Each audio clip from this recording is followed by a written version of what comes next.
En ce dimanche 22 octobre 2023, Jean-Pierre a envoyé une belle force pour les gens qui prennent de l'eau. Pour ça qui pète tout bitin à yo.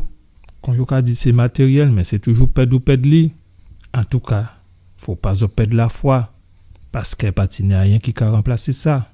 Et comme j'ai l'habitude de le dire, je ne peux pas rentrer chez vous sans vous dire bonjour. Nous continuons la leçon de la semaine 4. Partager la mission de Dieu. Nous avons un verset qui doit rester dans notre esprit et qui nous dit « Je vous donne un commandement nouveau, que vous vous aimiez les uns les autres comme je vous ai aimé, que vous aussi vous vous aimiez les uns les autres. Si vous avez de l'amour les uns pour les autres, tous sauront que vous êtes mes disciples. » Jean 13, versets 34 et 35. Et aujourd'hui, nous allons voir le don de l'hospitalité, mais avant tout, nous allons prier. Papa, que ce que nous allons voir dans cette leçon aujourd'hui nous parle. Oui, nous allons parler de ça qui donne hospitalité. Jusqu'où peut aller notre hospitalité? Est-ce que nous ne sommes pas freinés dans notre hospitalité? En location.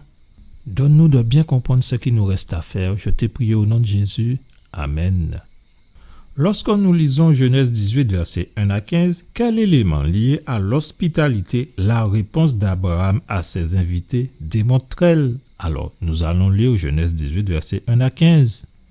L'Éternel lui apparut parmi les chênes de Mamré, comme il était assis à l'entrée de sa tente pendant la chaleur du jour. Il leva les yeux et regarda, et voici 3 hommes étaient debout près de lui. Quand il les vit, il courut au-devant d'eux depuis l'entrée de sa tente et se prosterna à terre. Et il dit, « Seigneur, si j'ai trouvé grâce à tes yeux, ne passe point, je te prie, loin de ton serviteur. Permettez qu'on apporte un peu d'eau pour vous laver les pieds et reposez-vous sous cet arbre. J'irai prendre un morceau de pain pour fortifier votre cœur. Après quoi, vous continuerez votre route, car c'est pour cela que vous passez près de votre serviteur. » Ils répondirent, « Fais comme tu l'as dit. » Abraham alla promptement dans sa tente vers Sarah et il dit, « Vite, 3 mesures de fleurs de farine pétrie et fais des gâteaux. » Et Abraham courut à son troupeau, prit un veau tendre et bon et le donna à un serviteur qui se hâta de l'apprêter. Il prit encore de la crème et du lait avec le veau qu'on avait apprêté et il les mit devant eux. Il se tint lui-même à leur côté sous l'arbre et ils mangèrent. Verset 9. Alors il lui dit, « Où est Sarah, ta femme ?» Il répondit, « Elle est là, dans la tente. » L'un d'entre eux dit, « Je reviendrai vers toi à cette même époque. Et voici, Sarah, ta femme, aura un fils. » Sarah écoutait à l'entrée de la tente qui était derrière lui. Abraham et Sarah étaient vieux, avancés en âge, et Sarah ne pouvait plus espérer avoir des enfants. Elle rit en elle-même en disant, « Maintenant que je suis vieille, aurais-je encore des désirs? Mon Seigneur aussi est vieux. » L'Éternel dit à Abraham, « Pourquoi donc Sarah a-t-elle ri en disant, « Est-ce que vraiment j'aurai un enfant, moi qui suis vieille? » Y a-t-il quelque chose qui soit étonnant de la part de l'Éternel? Au temps fixé, je reviendrai vers toi à cette même époque, et Sarah aura un fils. Sarah mentit en disant, « Je n'ai pas ri, car elle eut peur. » Mais il dit, « Au contraire, tu as ri. » Nous voyons Abraham qui était assis à l'entrée de sa tente dans la chaleur de la journée, où il était fait chaud et mis c'était en battante là. Plutôt inhabituel comme comportement à cette heure de la journée, en plein été, quand le soleil est à son zénith, tout le monde recherche de l'ombre et un peu d'air frais. Nous connaissons ça au côté-ci. Mais peut-être qu'Abraham supportait la chaleur pour pouvoir aider un éventuel voyageur affamé. Pendant qu'il se tenait là, il vit justement 3 voyageurs. Vraisemblablement, il avait l'habitude d'offrir l'hospitalité aux étrangers. Ainsi, c'est lui qui prend l'initiative de la rencontre. Dans le texte, on dit qu'il court vers eux depuis l'entrée de sa tente.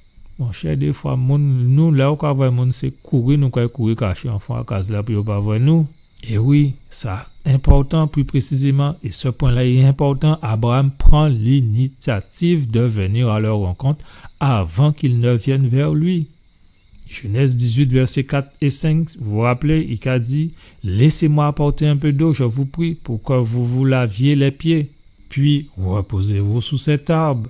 Je vais chercher quelque chose à manger pour que vous vous restauriez, après quoi vous passerez votre chemin, car c'est pour cela que vous êtes passé chez moi, votre serviteur. » Abraham était conscient de sa mission qui consistait à partager avec tous la connaissance du Seigneur dans un monde plongé dans le paganisme, l'idolâtrie et le polythéisme. Comme on peut le voir, c'est à travers l'hospitalité envers ces étrangers qui semblaient venir de nulle part qu'il accomplit sa mission de la manière la plus immédiate.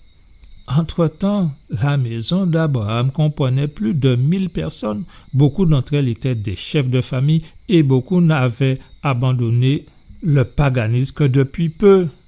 Une telle maisonnée demandait une direction ferme. Une conduite faible ou hésitante ne pouvait convenir. Et l'influence d'Abraham a largement dépassé le cadre de sa mission. Partout où il dressait sa tente, il bâtissait un autel. Quand la tente était démontée, l'autel demeurait et plus d'un Cananéen, nomade, ayant appris à connaître Dieu à travers son serviteur Abraham, s'est attardé auprès d'un de ces autels pour offrir un sacrifice à Jéhovah. Nous trouvons ça dans Ellen White. Livre Éducation, 2013, chapitre 20, page 164. Eh oui, après qui tête pour tenir tchembe tout ça moun. Dès le début, cet homme avait compris que Dieu l'avait appelé à la mission et qu'il partait pour la terre promise, non pour y passer des vacances, mais pour être une bénédiction pour son entourage et à travers sa descendance pour le monde entier. Alors, une question, quel principe de l'exemple d'hospitalité d'Abraham pouvez-vous mettre en œuvre dans votre propre vie? C'est avec cette question que nous mettons fin à notre moment. Une question qui attend une réponse de tout un chacun. Nous prions le Seigneur. Papa, à travers cet exemple d'Abraham, tu nous montres comment il est important que nous sachions quelle est notre mission. Oui, en quoi consiste notre mission? Comment la mener à bien? Que faisons-nous pour ça? Merci pour cet éclaircissement que nous avons reçu en ce jour. Nous te prions au nom de Jésus. Amen.